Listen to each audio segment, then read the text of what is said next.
Pernah ada momen ketika kita membuka ponsel, lalu tiba-tiba perasaan berubah. Bukan karena berita besar, bukan karena pesan penting. Hanya satu unggahan sederhana. Foto seseorang dengan senyum lebar. Pencapaian kecil yang ditulis singkat. Liburan yang tampak tenang. Karier yang terlihat melaju. Dan tanpa sadar, dada kita mengencang sedikit. Setiap perilaku manusia punya peta emosinya sendiri. Di channel ini, kita tidak mencari siapa yang benar atau siapa yang salah. Kita hanya mencoba memahami. Selamat datang di Peta Emosi. Hari ini, kita akan membahas psikologi orang yang suka membandingkan dirinya dengan orang lain. Bukan iri yang oredak, bukan marah, hanya rasa mengecil yang sunyi. Disitulah perbandingan sering bekerja. Tidak berisik, tidak dramatis. Ia datang sebagai bisikan. Kok hidupku begini? Kenapa aku belum sampai sana? Harusnya aku bisa lebih. Orang yang sering membandingkan diri dengan orang lain jarang melakukannya dengan niat buruk. Mereka tidak bangun pagi dengan rencana untuk menyakiti diri sendiri.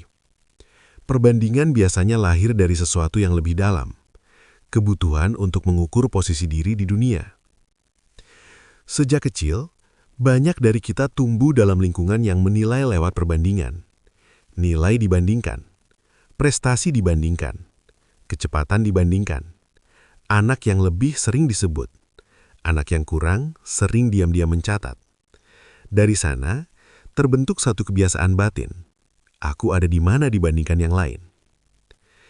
Kebiasaan ini tidak selalu disadari. Ia menjadi refleks, seperti nafas. Ketika melihat orang lain berhasil, pikiran langsung mencari cermin. Bukan untuk belajar, tapi untuk menilai diri sendiri. Sebagian orang membandingkan karena mereka tidak pernah benar-benar diajari cara mengenali nilai dirinya tanpa pembanding. Mereka tahu bagaimana menjadi lebih baik dari, tapi tidak tahu bagaimana menjadi cukup sebagai diri sendiri. Maka dunia luar dijadikan alat ukur. Ada juga yang tumbuh dengan cinta bersyarat. Dipuji saat unggul, diperhatikan saat menang, disorot saat memenuhi ekspektasi. Dalam pola seperti ini, perbandingan menjadi bahasa cinta. Jika aku lebih, aku layak. Jika aku kurang, aku harus mengejar. Di usia dewasa, pola itu tidak hilang. Ia hanya berganti bentuk. Dulu membandingkan nilai, sekarang membandingkan karier. Dulu membandingkan ranking, sekarang membandingkan hubungan. Dulu membandingkan fisik, sekarang membandingkan kehidupan secara keseluruhan. Media sosial mempercepat proses ini. Ia menyajikan potongan terbaik dari hidup orang lain, tanpa konteks, tanpa jeda. Bagi orang yang sudah terbiasa membandingkan, lini masa berubah menjadi papan skor batin. Setiap unggahan terasa seperti angka. Dan yang jarang disadari, orang yang paling sering membandingkan biasanya adalah orang yang paling keras pada diri sendiri. Mereka tidak sekedar melihat perbedaan, mereka menilainya. Mereka memberi makna moral pada jarak itu. Lebih cepat berarti lebih berhasil.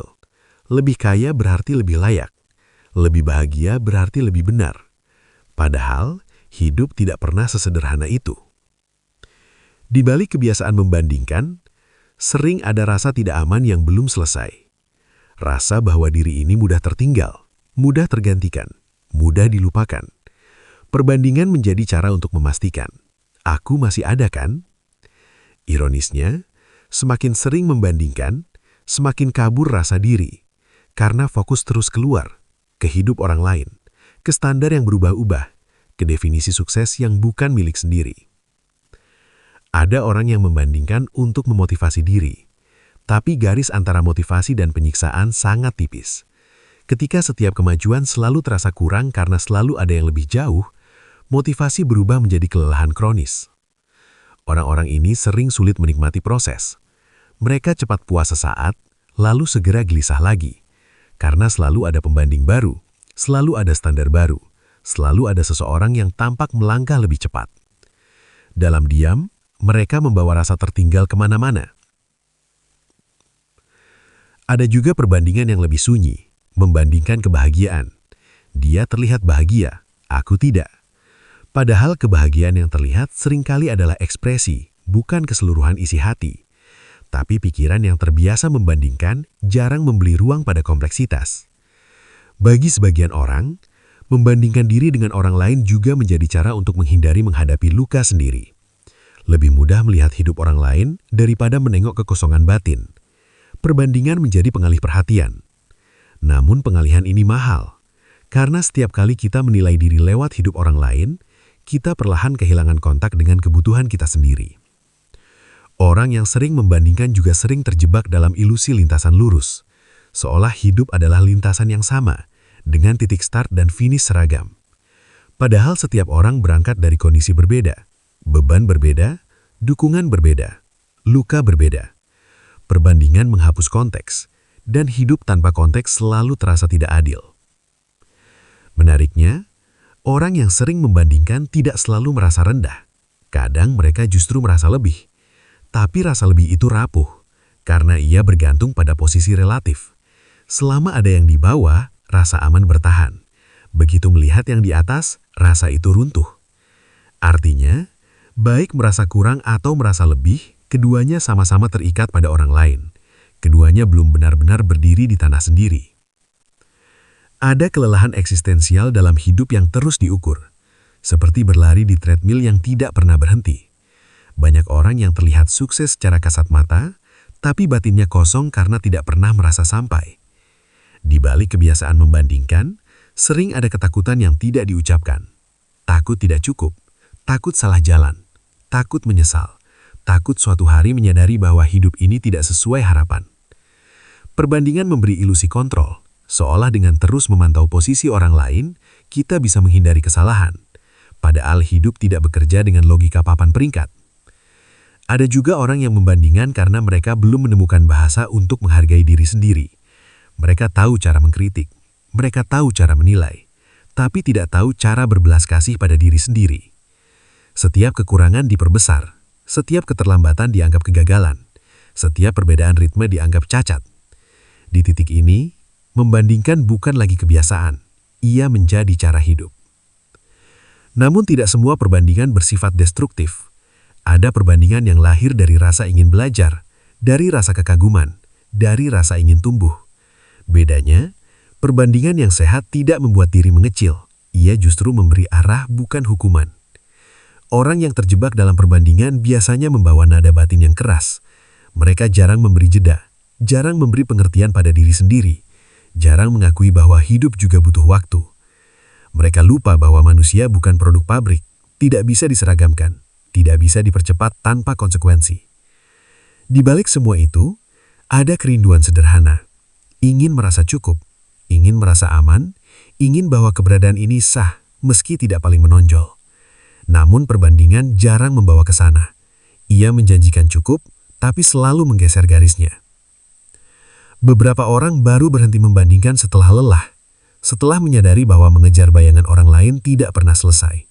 Bahwa hidup orang lain, seindah apapun terlihat, tetap bukan milik kita.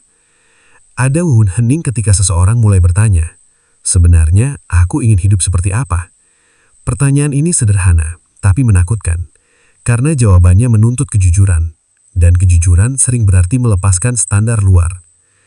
Berhenti membandingkan bukan berarti berhenti melihat orang lain.